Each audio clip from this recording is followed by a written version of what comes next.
let's talk about the proper infill material for within the cells of your Lighthoof installation. I have 4 different gravel types with me today. Only one of them is going to be suitable for using within your cells. The most important thing about filling your Lighthoof panels is using a material that compacts.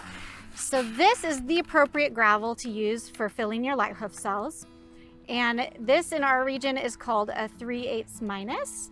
And the important factor is that it contains these fines. So it has the largest particle size is around 1/4 inch, and it goes all the way down to dust.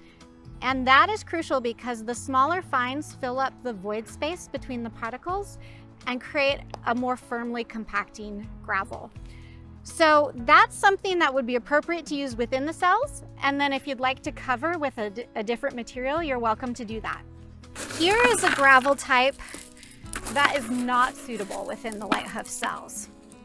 And this is about a 3/4 inch clean. You want to avoid any clean or washed gravel types because they're not going to have those fines that help create the stability that your gravel needs and its ability to compact.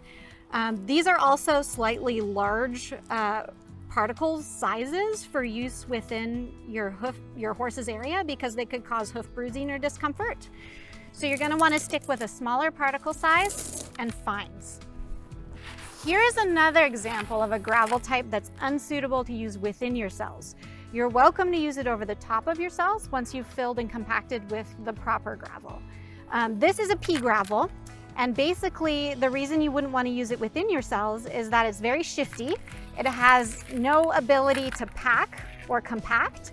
And so it's going to want to move around within your flexible cells and not provide the structure that it needs to firm up. Here is a type of gravel that is commonly mistaken for the suitable gravel, but it's not my top choice, and here's why. This is a 50/50 blend, which is something you may have to do if your aggregate and your gravel yard doesn't have exactly what you're looking for.